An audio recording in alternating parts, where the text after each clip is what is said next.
Real men don't cry. We've all heard that. Maybe we've been told that.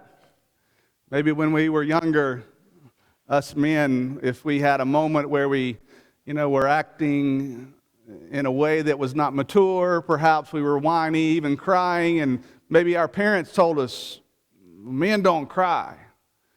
Society more or less accepts this. And so for that reason, it's pretty rare to see a man cry in public. It usually catches us off guard. And if you've ever been in a situation where it happened and you didn't see it coming, you were probably caught off guard by it as well. Real men don't cry. But is it true? I'll tell you two men in the Bible that are worthy of our attention that didn't agree with this. One, of course, is named Jesus. And when he saw the city of Jerusalem on one occasion in Luke chapter 19, the Bible says he wept over it. And then the other one is one who cried over the very same city, and it's the one that we want to consider tonight, and that is Jeremiah. Jeremiah, of course, wrote for us the book of Lamentations. And Jeremiah was one who would cry over a city that was special to him. It was twofold in that it was the people of the city, but it was the city itself and the implications and what it meant for that city to fall the way that it did. So the book of Lamentations is really a series of 5 poems. And these poems lament something that if you were alive during those days, it would have been the worst thing you would have ever seen. If you were a Jew and you loved the city of Jerusalem as all Jews did, this would have been your greatest nightmare.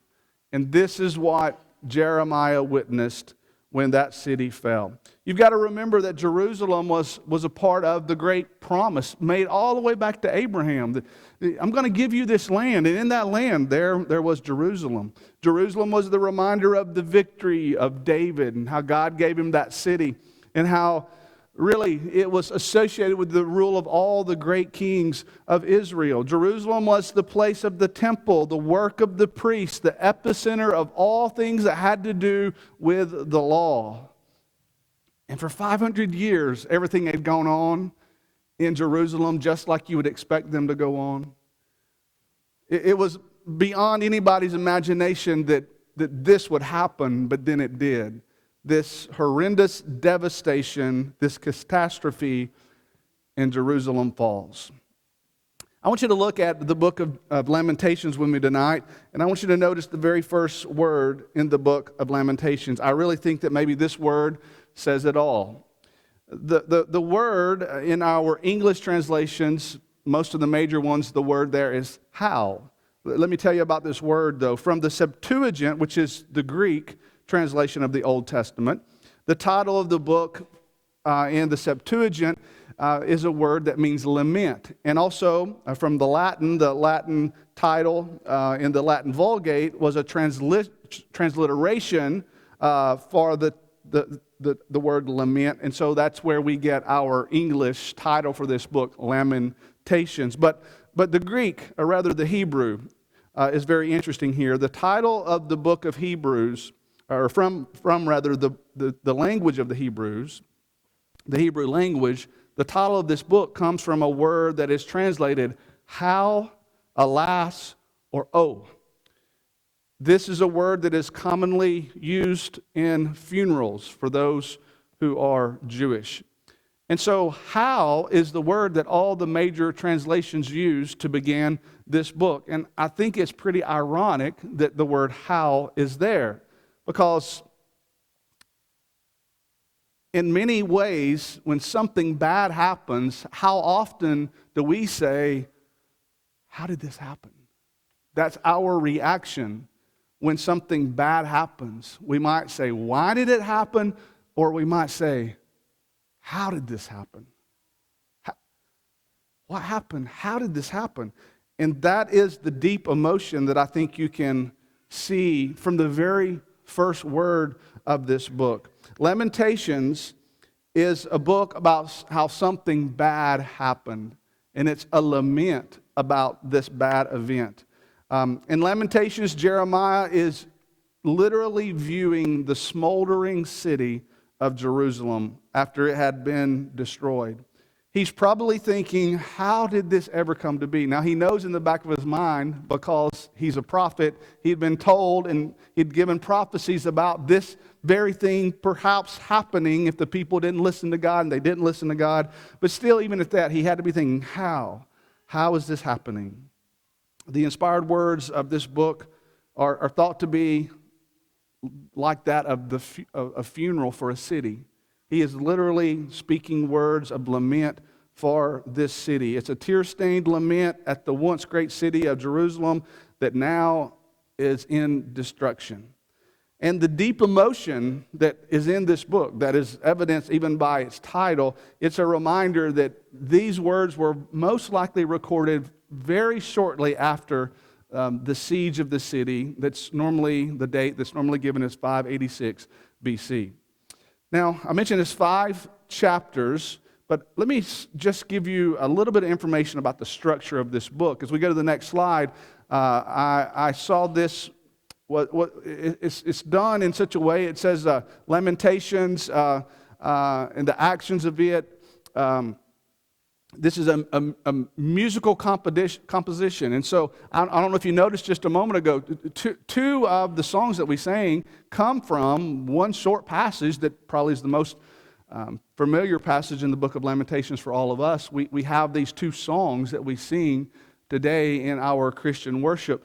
But the book itself, though, is interesting if you like these kind of things. Some of you do, maybe some of you don't. We won't spend much time on this. But if you'll just look at the book, you'll notice it's something very interesting about 4 of the 5 chapters. Chapters 1, 2, 4, and 5 all have 22 verses. And then chapter 3, right there in the middle, it has 66 verses. And the explanation behind this is each one of these chapters follows the Hebrew alphabet. There are only 22 letters in the Hebrew alphabet, and so each chapter begins with A, and it goes to what we would say is T. It's not our T, but it's associated with the Hebrew alphabet. A would be first, T would be last. You might say that in each of these chapters, Jeremiah is lamenting from A to Z his sorrow for what is happening. And these are like poems. They might even be considered songs. The reason that chapter 3 has 66 verses, all the other 4 just follow A to T, 1 through 22 in the alphabet, so there are 22 verses. But in chapter 3, there are 3 lines for each of those. And so 3 times 22 is 66. That's why in the middle there are 66 verses. But what I really want to get to, though, tonight, in the next few minutes, as we try to wrap our minds around what this book is all about, I want us to look at some significant theological ideas. And I think if we want to break it down into 2 parts, we can do it like this. I would suggest to you that in the book of Lamentations, we learn some things about God, and we learn some things about ourselves. So let's take a look at that for just a moment. First of all, in Lamentations, we learn about God. Let me give you 3 things that you learn about God from the book of Lamentations. Number 1, you learn that God judges sin. You can't read this book without being reminded that it is a story, it is a lament about how God did what He said He was going to do. He judged sin. Chapter 1 is a poem that is Jerusalem personified, and she laments at what has happened to her. If you want to look at how the book begins, chapter 1, read a few verses here. How lonely sits the city that was full of people. How like a widow is she, who was great among the nations. The princes among the provinces have become a slave. She weeps bitterly in the night. Her tears are on her cheeks. Among all her lovers, she has none to comfort her. All her friends have dealt treacherously with her. They have become her enemies. Judah has gone into captivity. Under affliction and hard servitude, she dwells among the nations. She finds no rest. All her persecutors overtake her in dire straits. Here is Jerusalem personified, and she's like this lady, and she is weeping over what, over what she has lost. Chapter 2 is also another poem, 22 verses again, and it's about God judging the city. So it's from God's perspective. If you look in the first 5 verses or so, you can see how that reads. How the Lord has covered the daughter of Zion. What a cloud, with a cloud in his anger. He cast down from heaven to the earth the beauty of Israel and did not remember his footstool in the day of his anger. The Lord has swallowed up and has not pitied all the dwelling places of Jacob. He has thrown down in his wrath the strongholds of the daughters of Judah. He has brought them down to the ground. He has profaned the kingdom and its princes. He has cut off in fierce anger every horn of Israel. He has drawn back his right hand from before the enemy. He has blazed against Jacob like a flaming fire and devouring all around. We could continue to read, but you get the point. This is God, a poem about God judging the city because of their sin. So the first thing we learn is God judges sin. The second thing we learn about God is that God never leaves his people without hope. Now, you got to make the first point about how God judges sin before you can make this point. But it is true. And in Jeremiah, or rather Lamentations, the 3rd chapter, this is the longest chapter, 66 verses, but this is Jeremiah's personal lament about the city. But among the things he covers in these 66 verses, amid his lament about the judgment that God has given to the people, you have the most popular and well-known verses in Lamentations. And these verses are about hope. Look at those with me in chapter 3. Let's start reading about verse 21. He says, "This I recall in my mind, therefore I have hope. Through the Lord's mercies we are not consumed, because his compassions fail not. They are new every morning. Great is your faithfulness. The Lord is my portion, says my soul. Therefore I hope in him. The Lord is good to those who wait for him, to the soul who seeks him. It is good that one should hope and wait quietly for the salvation of the Lord." What's so interesting is in the midst of this whole chapter, this whole book even, about how God is doing what he said he would do to those sinful people who wouldn't turn away from their sin, even in all of that, Jeremiah, the weeping prophet, is one talking about hope. Because he knows that God always gives hope. He always gives the opportunity for people to come back to him. There is always hope for someone as long as they're alive and breathing and they have their abilities to make decisions. There is always hope. In chapter 3 is a beautiful, beautiful section. Right here in the middle, literally in the middle of this book, it's about how God never leaves his people without hope. The third thing we learn about God in Lamentations is that he's always in control. God is in control. In Lamentations, God's holiness was so offended by the perpetual sin of Judah that he ultimately did what he said he would do. He ultimately brought destruction to the city and to the people. Babylon, as you probably know, was the chosen instrument for this destruction. And back in Jeremiah, this is confirmed a number of times. As a matter of fact, in the book of Jeremiah, Jeremiah mentions Babylon more than 150 times between Jeremiah 20, verse 4, and Jeremiah 52, verse 34. 150 times, Jeremiah just hammers away at, it was Babylon, it was Babylon, it was Babylon. God used Babylon to do this. God did this through Babylon. Babylon was coming from the north. They are the ones who did this. Babylon, Babylon, Babylon. Guess how many times he mentions Babylon in the book of Lamentations? Not one time. Not one time. Only the Lord is identified as the one who dealt with Judah's sin in the book of Lamentations.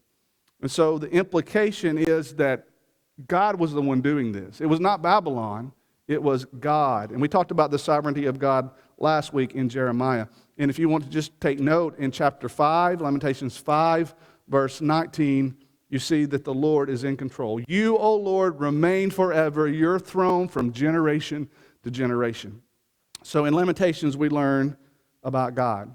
God judges sin. God always offers hope. God's always in control. But we also learn 3 things about us. Real quickly, what do we learn about us in the book of Lamentations? First of all, we learn that we ought to be people who despise and are willing to lament sin. Jeremiah did. The people eventually would. The whole book of Lamentations is about lament. That's why it's named Lamentations. In Jeremiah's case, it's about lamenting the terrible consequences of sin. And if we had the time in chapter 4, you could see how he goes through a series of before and after when he talks about the consequences of sin. He'll talk about how good it was, like we talked about this morning in our lesson. He talked about how good it was when things were the way they should be, and then how bad it was because of sin. And so he does a before and after as he laments this. But he's talking about how this is an example for us that we should despise and that we should lament our sin as well.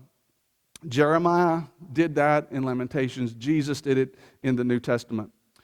Number 2, we also learned that we should be people of confession and prayer. As Jeremiah personally laments Jerusalem, he also acknowledges that there is a place for prayer and confession in the midst of this. Look in chapter 3, verses 40 through 44.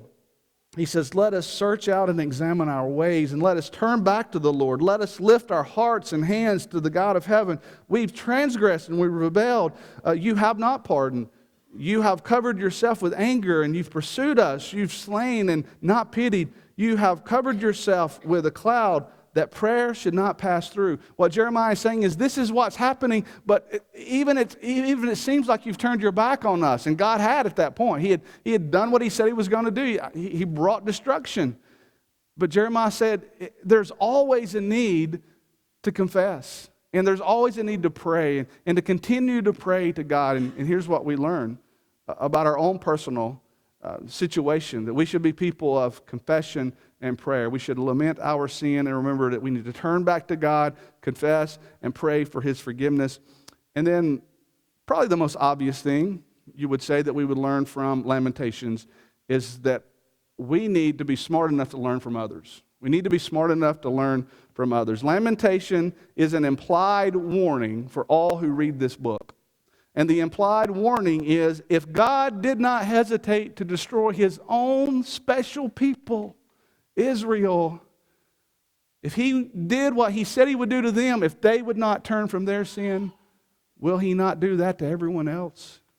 And the obvious answer is yes. We need to learn a lesson. And this is why the New Testament reminds us of the importance of studying the Old Testament. Things that are written aforetime are written for our learning. And so, the book of Lamentations is about lamenting the failure of Judah's sins. But at the same time, even though we don't deserve it, they didn't deserve it, it's about pleading with God to remember us and to forgive us.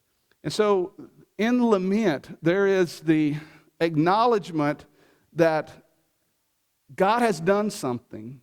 God has brought trouble to our lives. It could be by our own doing. It could be by the doing of others. There are Psalms of lament, remember, in the book of Psalms. And it's okay to lament. It's okay to wonder. It's okay to question. But all the while, we don't ever lose our hope in God. We don't ever lose our faith in God. We keep turning back to God. We keep pleading, even though we may deserve what's happening to us at the moment, we keep pleading that God would lament and that he would remember us again. And that's the beautiful reminder here in the book of Lamentations. God won't forget you. There's always hope. Turning back to God and asking for his consideration. That's the beauty of the book of Lamentations. God's in control. He's going to win. And if you're a Christian, you're going to win. Give your heart to him. Always stay faithful to him. Always follow him. Lament if you will. And you will need to lament. Realize God's in control, and he wants to save you in the end. If we can help you tonight with your personal salvation, with your relationship with God, we want to do that. That's why we're here. We want to give you an opportunity to respond as together we stand and as we sing.